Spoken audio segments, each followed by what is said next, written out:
salvación que me salvó. ¿Qué tal? Bendiciones, mi nombre es Paul Tello, predicador católico, y estamos en el día 7, en este camino que el Señor nos ha llamado hacia los 40 días hacia la gloria, que nos ha llamado el Señor a hacer camino con Él en compañía de nuestra Madre María y con la inspiración del Espíritu Santo para llegar a la victoria, a la gloria. Y bueno, en este día queremos reflexionar la palabra de Dios en el libro de Isaías, capítulo 55, del versículo 10 al 11, dice: así dice el Señor, como baja la lluvia y la nieve del cielo, y no vuelve de allá, sino después de empapar la tierra, de fecundarla y hacerla germinar, para que dé semilla al sembrador y pan al que come. Así será mi palabra que sale de mi boca, y no volverá a mí vacía, sino que hará mi voluntad y cumplirá mi encargo.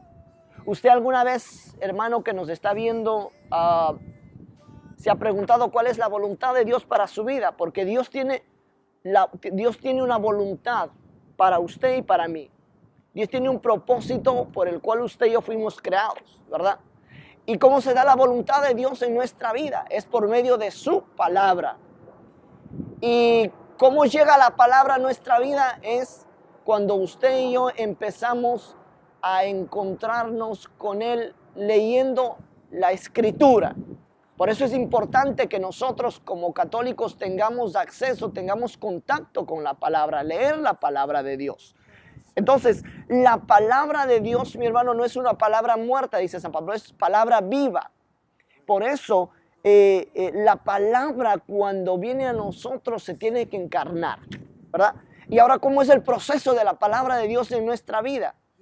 La palabra de Dios, cuando usted lee la palabra de Dios, la palabra tiene que empapar nuestra mente. ¿Qué quiere decir eso? Que tiene que penetrar al consciente, a nuestra mente.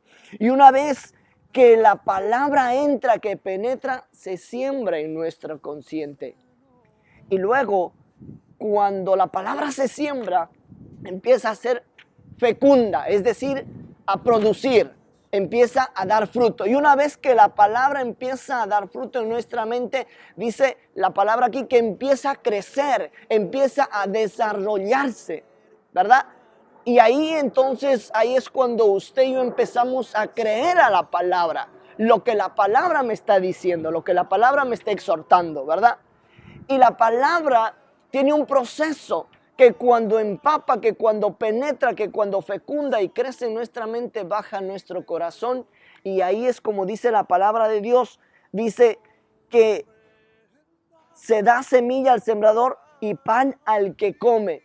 Entonces, cuando la palabra baja a nuestro corazón, la palabra, mi hermano, lleva un proceso en donde al final se hace alimento para mi vida. Ahí es en donde llega en el corazón, y cuando nosotros creemos en la palabra, entonces la palabra ahí se encarna. Como en el vientre de María la palabra se encarnó, ahí es en donde nosotros la palabra se encarna, ¿verdad? Y finalmente, mi hermano, ¿cuál es la voluntad de Dios? ¿Verdad? Finalmente usted puede preguntarse cuál es la voluntad de Dios. Cuando la palabra ya entró en su mente e hizo el proceso, ahí es en donde usted va a empezar a entender cuál es el proceso de Dios y cuál es la voluntad perfecta para usted, ¿verdad? Y la voluntad de Dios, mi hermano, es para que usted y yo seamos semillas como el polen de una planta que se deja llevar por el viento para ir a otros lugares, para caer, para morir y para que esa semilla dé fruto. Si usted y yo, nosotros no morimos a la semilla, no podemos dar fruto. La voluntad de Dios es esa, para que usted y yo seamos semillas y semillas de bendición. El propósito para este día, mi hermano, para terminar, es que usted ponga una meta para que usted pueda tener un encuentro con la palabra. El proceso de este día es que usted empiece a tener más contacto, empiece a leer más la palabra de Dios, y que cuando más usted va conociendo a Dios a través de su palabra, usted va entendiendo más la voluntad de Dios en su vida. En esta mañana le dejamos ese propósito para usted y para mí. Gracias por mirar nuestros videos, y no se olvide de darle like y de suscribirse en los videos. Y comparta con su familia, con sus amigos, para que la palabra de Dios siga llegando hasta los confines de la tierra y para que juntos lleguemos un día a la gloria, a la victoria al final de estos 40 días. Que el Señor los bendiga, estamos orando por ustedes y continuamos el día de mañana. Bendiciones.